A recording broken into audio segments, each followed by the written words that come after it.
Film की शुरुआत होती है और हमें एक लैब दिखाया जाता है जहाँ पर प्लांट पौधों को उगाने का काम किया जाता था। यहाँ पर ये लोग जितने भी पौधे उगाते थे उनमें अलग ही किस्म की खुशबू हुआ करती थी। फिर हमें एक साइंटिस्ट एलिस दिखाई जाती है जो अपने हेड को बता रही थी कि हमारी बॉडी जिसमें एक खास किस्म का हार्मोन पाया जाता है। जब हम किसी के गले लगते हैं या उन्हें प्यार करते हैं तो उस वक्त हमारा जिस्म वो हार्मोन्स बनाता है जिन्हें हैप्पी हार्मोन्स भी कह सकते हैं। मिसाल के तौर पर एक बच्चा जब रो रहा होता है तो उसे अगर उसकी मॉम के पास ले जाया जाए तो वो चुप हो जाएगा और खुशी महसूस करेगा और तभी ये हैप्पी हार्मोन्स पैदा होंगे। मगर इसके अलावा मैंने इन सब चीजों को सामने रखते हुए एक खास किस्म का फ्लावर फूल उगाया है। उसे हम हैप्पी फ्लावर भी कह सकते हैं। जो भी उसके स्मेल को सूंघेगा वो खुशी महसूस करेगा। और अगर हम इन फूलों को उगाना चाहते हैं तो हमें प्यार से सब करना होगा तभी ये फूल बढ़ेंगे। हमें इसे धूप बारिश हर चीज से बचाना है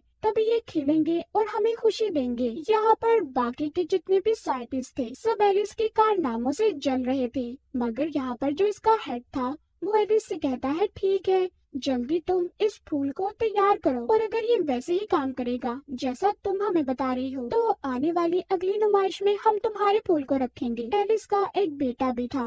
उसको डाइवोर्स हो चुकी थी। वो अपने बेटे के साथ अकेली रहा करती थी। उसका बेटा अक्सर स्कूल से एलिस के लैब में आ जाता था। जब वो लैब में बैठा था तो उसके पास एक साइंटिस्ट आता है जिसका नाम क्रिस था। वो आकर एलिस के बेटे से कहता है कि तुम्हारे रेड कलर के जूते तो बहुत प्यारे हैं। जिस पर एलिस का बेटा उसको शुक्रिया बोलता है। इतने में एलिस भी आ गई थी जिसके बाद वो अपने बेटे को घर ले आती है। रात को दोनों मिलकर खाना खाते हैं। एलिस हमेशा अपने काम की वजह से बहुत ज्यादा मसरूफ रहा करती थी और अपने बेटे को सही से वक्त भी नहीं दे पाती। मगर फिर भी उसका बेटा उसे कुछ नहीं कहता था क्योंकि वो बहुत समझदार था। वो खाना खाते हुए एलिस से कहता है मॉम आपके लैब में जो साथ काम करता है जिसका नाम क्रिस है मुझे लगता है वो आपको पसंद करता है। आपको उससे शादी कर लेनी चाहिए। ये सुनकर एलिस अपने बेटे की क्यूट सी बातों पर हंसने लगती है। कहती है कि बेटा अभी तुम इतने बड़े नहीं हुए कि अपनी मॉम की जिंदगी के बारे में फैसला करो। इसके बाद हमें लैब का सीन दिखाया जाता है। एक और लेडी साइंटिस्ट जिसका नाम बेला था वो लैब में काम क्या करती थी। उसके पास एक डॉग भी था जिसको अक्सर वो अपने साथ रखती। यहाँ पर सभी साइंटिस्ट के पास लैब का एक्सेस था यानी कि वो जब चाहे लैब में आ सकते थे और जब चाहे लैब से जा सकते थे। ये कह लें कि लैब को खोलने का कार्ड मगर बेला के पास नहीं होता।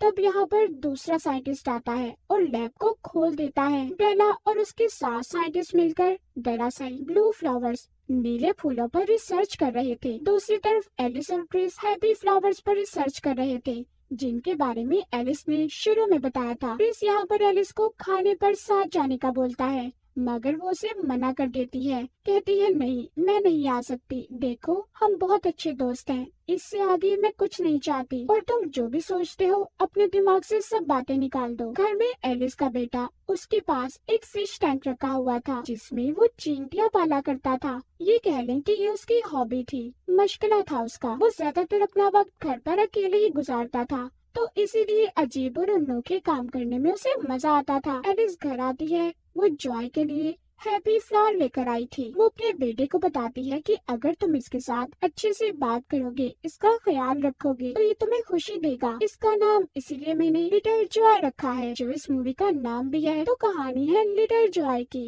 एक खतरनाक फूल की। एलिस के बेटे को अपनी मॉम की बातें पागलों वाली लग रही थी मगर फिर भी वो उस फूल से बातें करने लगता है। लैब में दिखाया जाता है एलिस के फूलों के पास जो नीले रंग के फूल थे वो आधे से ज्यादा गल सड़ जाते हैं, मुरझा गए थे। यहाँ पर बेला कहती है ये सब एलिस के फूलों की वजह से हुआ है। जैसे जैसे वो खिलना शुरू हुए हैं तो उनका बुरा असर दूसरे फूलों पर पड़ रहा है जिस वजह से वो गल सड़ गए। एलिस कहती है नहीं मेरे फूलों की वजह से ऐसा कुछ नहीं हुआ। मैंने जो अपने फूल पर एक्सपेरिमेंट किया है वो सिर्फ एक ही फूल बनेगा। वो अपने जैसे दूसरे फूल नहीं पैदा कर सकती। बेला कहती है क्या तुम कुदरत के निजाम को बदलना चाहती हो? मतलब तुम्हारा फूल अपने जैसा दूसरा फूल पैदा नहीं कर सकता, उसके तने नहीं निकलेंगे। अगर ऐसा है तो तुम्हारा फूल सबके लिए खतरा बन सकता है। एलिस कहती है नहीं ऐसा नहीं हो सकता। मैंने अपने फूल पर बहुत रिसर्च की है, कुछ भी गलत नहीं होगा। तब यहाँ पर इनका हेड कहता है ठीक है, अगर ऐसा है तो जब तक ये बात साबित नहीं हो जाती हम सब लैब में मास्क पहनकर काम करेंगे, ताकि किसी को भी एलिस के फूल की वजह से कोई नुकसान ना हो। अब उसी शाम जितने भी नीले रंग के फूल थे सभी मुरझाकर मर जाते हैं। ये देखकर बेला परेशान हो जाती है, क्योंकि उसकी तो सारी मेहनत और रिसर्च बेकार हो गई थी।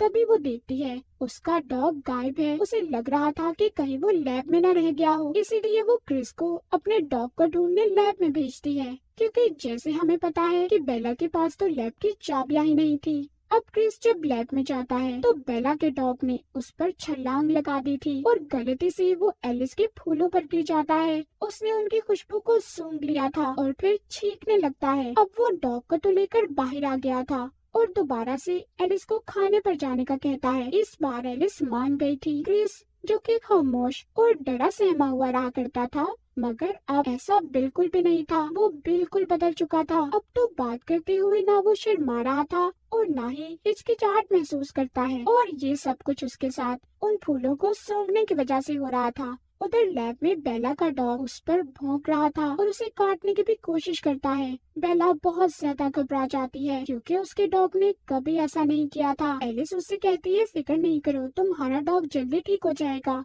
लैब में काम करता हुआ क्रिस एलिस से कहता है तुम बेला की बातों पर ध्यान मत दो, वो थोड़ी सी पागल है। उसने इस काम से 1 साल की ब्रेक भी ली थी। दूसरी तरफ एलिस के घर में दिखाया जाता है उसका बेटा ज्यादातर अकेला रहा करता था, तो उसने फोन पर एक दोस्त बना ली थी। वो उससे मैसेज पर हर रोज बातें किया करता था। वो उसे अपने टैंक की तस्वीर भी दिखाता है जिसमें उसने चींटियां पाली हुई थी, मगर उस लड़की को एलिस का बेटा थोड़ा बोर लग रहा था, इसीलिए वो उसे मैसेज का जवाब नहीं देती। तभी उसके दिमाग में एक आइडिया आता है। वो उस हैप्पी फ्लावर यानी कि एलिस ने जो फूल बनाया था उसके साथ सेल्फी लेकर उस लड़की को भेजता है और उसे उस फूल की खासियत बताता है, जिसे सुनकर वो कहती है ओह वाओ, मैं भी उस फूल को देखना चाहती हूँ। एलिस का बेटा उसके मैसेजेस से इतना खुश था, वो पास जाकर उस फूल को सूंघ लेता है, जिससे उसे एलर्जी हो गई थी। जब एलिस उसकी मॉम घर पर आती है और अपने बेटे को खाने के लिए बुला रही थी, तो वो गुस्से में एलिस को जवाब देता है मॉम, मैंने नहीं खाना, मैं खा चुका हूँ, आप खाए जाकर। एलिस उसका ऐसा बिहेवियर बर्ताव देखकर थोड़ा परेशान हो जाती है, क्योंकि उसके बेटे ने कभी भी उससे ऐसी बात नहीं की थी। तभी उसके दरवाजे की बेल बजती है। बाहर बेला थी। एलिस उसे देखकर थोड़ा परेशान हो गई थी, क्योंकि क्रिस ने इसे बताया था कि वो थोड़ी सी पागल है। फिर एलिस उसे अपने घर अंदर आने का बोलती है। वो एलिस को बताती है कि मेरा डॉग मेरे बच्चे की तरह है, उसका बर्ताव कभी ऐसा नहीं हुआ जैसा आज वो पागलों की तरह कर रहा था। मुझे लगता है उसके साथ ये सब तब से हुआ है जब से उसने तुम्हारे फूल को सूंघा है। वो अपनी किताब दिखाते हुए एलिस को बताती है, देखो हमारे नाक के ऊपर वाले हिस्से में दिमाग का एक हिस्सा होता है जो हमारे मूड को अच्छा या बुरा रखता है। जैसे कि हम कुछ अच्छा सूंघते हैं, कोई खास किस्म की खुशबू, तो हमें खुशी महसूस होती है। तुम्हारा पौधा इन्फेक्शन फैला रहा है। एलिस कहती है नहीं, ऐसा नहीं है, मैं जानती हूँ आप ये सब जानबूझकर कर रही हैं, आप मेरी रिसर्च को बर्बाद करना चाहती हैं। वो कहती है नहीं, ऐसा नहीं है, और तुम क्रिस को ही देख लो जो तुम्हारी टीम में काम करता है। वो पहले कितना खामोश रहा करता था, अब कितना बदल चुका है। और अगर तुमने मेरे समझाने के बाद भी इन फूलों की प्रोडक्शन को ना रोका, बहुत कुछ गलत हो सकता है। फिर सारा इल्जाम तुम पर आएगा एलिस, सब तुमसे सवाल करेंगे। बेला तो इतनी बात समझाकर चली गई थी। एलिस को अब उन फूलों पर शक होने लगता है। वो सोचती है कि कहीं उसके बेटे का रवैया बर्ताव इसी वजह से तो नहीं बदला। अगले दिन लैब का हेड इसको डांटता है, क्योंकि उसने बगैर किसी इजाजत के उन हैप्पी फ्लावर्स का दूसरा बैच उगाना शुरू कर दिया था। हेड कहता है कि इस फूल से क्या निकलता है, वायरस या कुछ और, हम नहीं जानते, और ऐसी हालत में तुमने और फूल उगाना शुरू कर दिए। एलिस कहती है कि मैंने ये एक हैप्पी फ्लावर अपने बेटे को भी दिया था, उसे तो कुछ नहीं हुआ। ये सुनकर तो हेड और ज्यादा भड़क गया था। वो कहता है ऐसा क्यों किया तुमने, ये असूलों के खिलाफ है। लैब की कोई भी चीज तुम बाहर लेकर नहीं जा सकती, और वो भी तब जब तुम्हारा ये प्रोजेक्ट पास भी नहीं हुआ है। एलिस यहाँ पर अपनी ही तरफ से बातें करने लगती है, क्योंकि वो किसी भी कीमत पर नहीं चाहती थी कि उसकी ये रिसर्च बेकार हो जाए। वो कहती है कि हमारे जैसे फूल और लैब भी बनाने की कोशिश कर रहे हैं और अगर उन्होंने हमसे पहले ये काम कर लिया तो उनका बहुत फायदा होगा और हम तो पीछे ही रह जाएंगे। फिर उसकी बातें सुनकर सब खामोश हो गए थे। बाहर आकर वो क्रिस को डांटती है कि तुमने मेरी इजाजत के बगैर और फूल क्यों उगाए। वो कहता है कि मैं भी तो अपने लैब का और सबका फायदा सोच रहा हूँ तुम्हारी तरह। एलिस जब घर आती है तो उसका हस्बैंड अपने बेटे को छोड़ने घर आया था। दरअसल उसका बेटा अपने डैड के साथ कुछ दिन के लिए रहने के लिए गया हुआ था। एलिस का हस्बैंड कहता है मुझे लगता है कि तुम मेरे बेटे का ठीक से ख्याल नहीं रखती हो और सारा दिन अपनी रिसर्च में गुजार देती हो। वो बिल्कुल बदल चुका है, वो तो मुझे मेरा बेटा ही नहीं लग रहा। एलिस अब सोचने लगी थी कि क्या वाकई ही उसके बेटे पर इस फूल को सूंघने की वजह से ऐसा असर हुआ है। खैर अगले दिन लैब में दिखाया जाता है। एलिस उन सब लोगों की वीडियोस देख रही थी जिन पर इस फूल को टेस्ट किया गया था।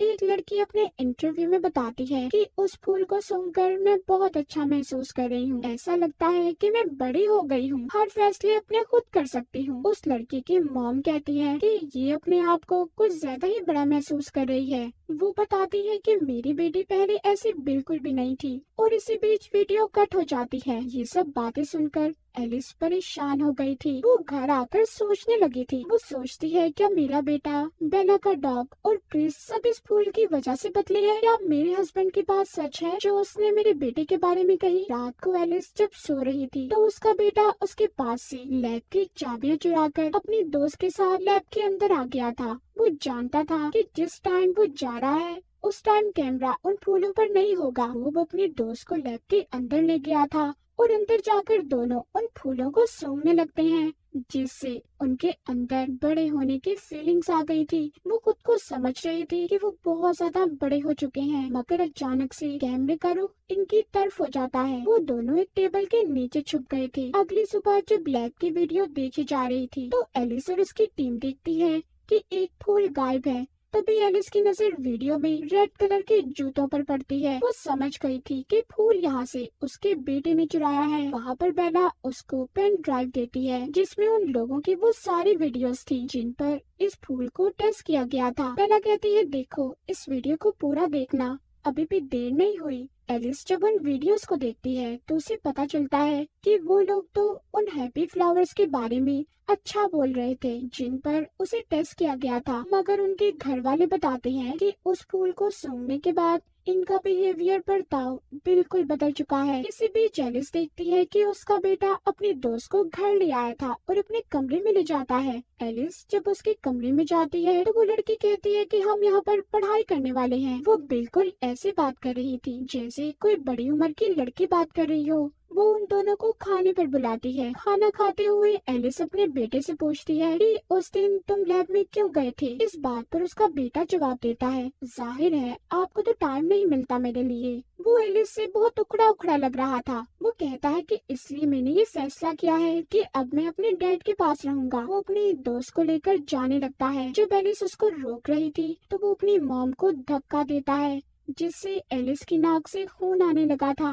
वो कहता है ओ मॉम आपको चोट लग गई है, मैं अभी प्लास्टर लेकर आता हूँ। एलिस देखती है कि उसका बेटा और उसकी दोस्त दोनों खड़े उस फूल से बातें कर रही हैं और उसे सूंघते भी हैं। ऐसा लग रहा था कि जैसे उन्हें उसका नशा हो गया हो। एलिस टैंक को भी देखती है जिसमें सब चींटियां मर चुकी थी। अगले दिन लैब में क्रिस बेला से लड़ रहा था। वो कहता है कि तुमने कुछ सैंपल्स को खत्म किया। बेला कहती है ऐसा कुछ नहीं है, मैं कई सालों से इस लैब में काम कर रही हूँ। जो सैंपल्स ठीक नहीं होते वो खुद ही खत्म हो जाते हैं। एलिस क्रिस को बताती है कि शायद बेला का कहना ठीक था, मुझे इन फूलों के प्रोडक्शन को रोक देना चाहिए। कुदरत का ये निजाम है कि हर चीज रिप्रोड्यूस करती है, यानी कि दोबारा अपनी जैसी चीज पैदा करती है, मगर मैंने उन फूलों के प्रोडक्शन को रोक दिया जिस वजह से वो फूल इंसानों को अपना गुलाम बना रहे हैं, जो इंसानों के जरिए अपनी ख्वाहिशात पूरी कर रही हैं। जो भी उसे सुनता है पागल हो जाता है। मेरा बेटा बड़े आदमियों की तरह बात करने लगा है, मुझे इस चीज को यहीं पर रोक देना चाहिए। क्रिस कहता है नहीं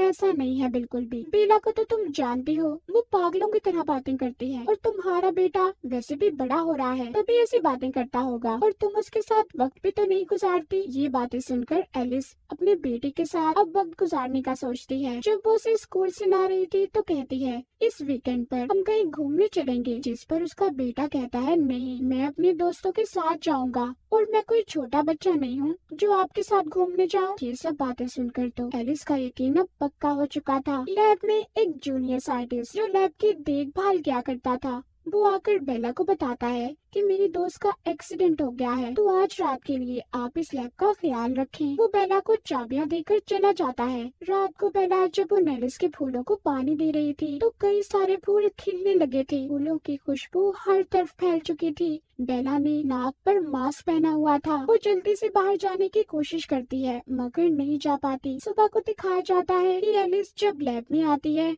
तो बेला उससे बहुत ज्यादा हंसकर बातें कर रही थी। वो कहती है, ओ सॉरी एलिस, मैंने तुम्हारे फूलों को बुरा भला कहा। दरअसल मुझे दिमागी कमजोरी है ना, बस इस वजह से ऐसा हो गया। असल में तो उनमें कोई खराबी नहीं है। मैं उन फूलों की वजह से बहुत खुश हूँ। तुमने सही उनका नाम रखा है, हैप्पी फ्लावर्स। एलिस को उसकी बातें सुनकर यकीन हो चुका था कि वो फूल कोई खुशी नहीं देता बल्कि इंसान के दिमाग को उलट पलट कर रख देता है। एलिस अब एक दिमाग के डॉक्टर के पास जाती है जहाँ पर वो उसे अपने बारे में और अपने बेटे के बारे में बताती है। डॉक्टर कहती है कि नहीं, ऐसा नहीं है, वो एक फूल ऐसा कैसे कर सकता है। तुम्हारा बेटा बड़ा हो रहा है, इसीलिए उसका बर्ताव तुम्हारे साथ बदला बदला है। तुम टेंशन नहीं लो, सब ठीक हो जाएगा। एलिस जब घर आती है तो देखती है क्रिस उसके घर पर था जहाँ पर उसका बेटा और उसकी दोस्त भी थी। वो तीनों बैठे एक साथ बातें कर रहे थे। एलिस क्रिस से कहती है कि तुम मेरी गैर मौजूदगी में मेरे घर क्यों आए। दरअसल इन तीनों ने उस फूल को सूंघा हुआ था।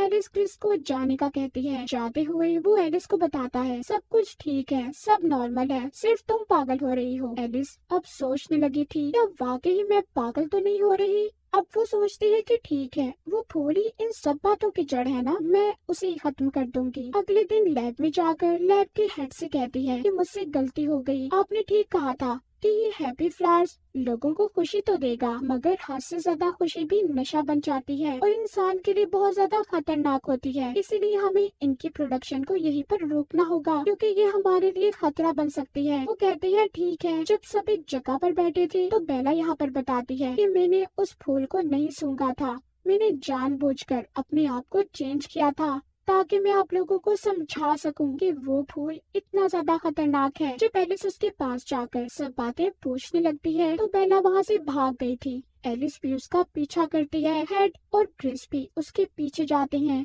पर जब वो उसे पकड़ने वाले थे तो वो सीढ़ियों से नीचे गिर गई थी और मर जाती है। सब ये सोच रहे थे कि शायद उसने जानबूझकर कूदकर अपनी जान दे दी। क्रिस और हेड आकर जब एलिस को बताते हैं तो उसे उनकी बातों पर यकीन नहीं आ रहा था कि बेला ने खुद अपनी जान दे दी। बाद में एक मीटिंग बुलाई जाती है। जो हेड उन फूलों के इतना खिलाफ था यहाँ पर बदल जाता है। वो कहता है उन फूलों की वजह से बेला की मौत नहीं हुई, मैंने खुद उन्हें सूंघा है और बहुत खुशी महसूस कर रहा हूँ और हमें जल्दी उसे नुमाइश के लिए तैयार करना होगा। ये सब बातें सुनकर एलिस हैरान हो गई थी। वो जान चुकी थी कि सब उस फूल के नशे में है। वो रात को जाकर वहाँ का टेम्परेचर कम करती है जहाँ पर फूलों को रखा गया था। जब क्रिस आकर उसे चाबियां मांगता है ताकि वो टेम्परेचर को तेज कर सके मगर एलिस उसे चाबियां देने से मना कर देती है। तभी वो चाबियां छीनने की कोशिश करता है और उसके सर में कुछ मारकर उसे बेहोश कर दिया था। वो टेम्परेचर को हाई कर देता है